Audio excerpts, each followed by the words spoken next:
Okay. Hi, good morning, everyone. Hope you had a good weekend. Okay. Um, I'm going to have you take out your Victorian Lit packets, and please keep these. I handed these out as you came in this morning. Keep these out on your desk. We're going to be using these in just a second. So take out your Victorian Lit packets, please, and turn to page 7. Perfect.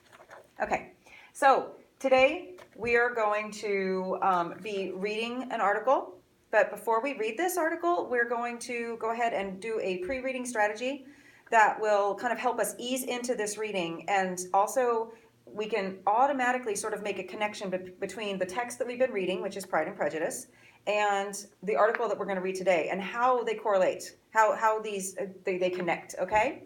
So you can see that our learning target is students will be able to identify and synthesize themes in informational and classic text. So classic text, your Pride and Prejudice text that you've been reading, and informational text, the Stephen Greenhouse piece. So on our agenda, it's you can see the title of the piece is Going for the Look, but Risking Discrimination. And again, Stephen Greenhouse. Okay, so what we're going to do is at the end, remember I told you there'd be a writing prompt. It's going to be to synthesize the theme, the connection, and it's a certain theme, and you probably already kind of know what it is based on the title, between Pride and Prejudice and our Stephen Greenhouse piece. Okay, so before we read though, we're going to complete a graphic organizer. And you've got them and they say preview, and predict. Okay, so what we're going to do with these is you can see that the first part simply says title and author. Well, I've already given you that. So if you guys want to write that down while I give the rest of the directions, that's fine. It is Going for the Look, but Risking Discrimination, and it's Stephen Greenhouse. Please don't fill out what does that tell me, or what does this tell me yet, okay? Wait until I've introduced the piece, and then you guys can get started. All right, so the next part says images, captions, and graphics. So are there pictures? Are there captions under the pictures? Are there any sort of graphics like charts that will kind of gauge, I don't want to give what the information about or is about yet, but are there charts that can help you understand the information or the statistics or whatever's being provided to you? So you want to look for those sorts of things. And then you're also going to afterwards fill out, what does this tell me? The length of how long is this article? That kind of eases you into how long you'll be spending reading it. And of course, you're going to annotate, so it's going to take a little more time because you are going to read with the grain and you're going to read against the grain again. Okay, so the next one is, also, where was this originally published? Okay, so I kind of, it's right at the top. So this was originally published, and I'm going to have you look it up in a national, like, huge newspaper.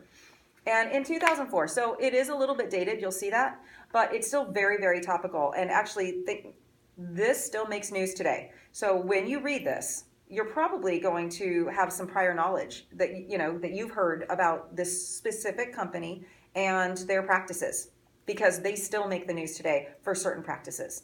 So just kind of have that in your mind, So as we go through, and then also keywords that jump off the page. And there may not be. I don't want you to read it. It's a pre-reading. But I kind of want you just to scan through. And if anything jumps off the page, jot them down. Okay? And then what you're going to do with those is the same thing. What do these tell me? And if it's part of the captions or the graphics, then that's going to be another clue as you make your prediction. So the prediction part is at the bottom. It says predict. Based on what I've read, I believe this text is about. And it doesn't need to be, hugely detailed. This is a pre-reading strategy. What do you think this text will be about? That's all I need to hear from you. So you're going to answer that, what does this tell me, after each section that you fill out. And then you'll have a really good idea as you ease into reading this text and you start your annotations. You start reading with the grain and against the grain and taking notes, in your little space that I've provided for you guys. So this will ease you into that, and you'll know what to expect. And just judging on the title, I think you guys already know, as we've read Pride and Prejudice, we've been talking about appearances and how appearances affect how we perceive a person. Remember, Lizzie doesn't believe that Wickham could ever have lied to her about Darcy because his countenance is so pleasing.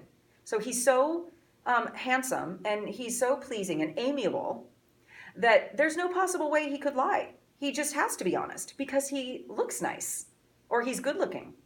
So we are already talking about all these appearances. You know, Mrs. Bennet says that Jane is good looking for something, and she insists that she's good looking because she's going to land a great husband, a rich husband.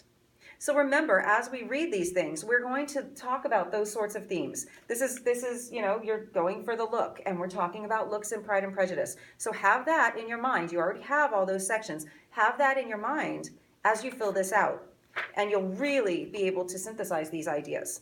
Okay? All right, so I'm going to give you 5 to 10 minutes to fill out your graphic organizers before we actually dive on into reading this text. All right, thanks.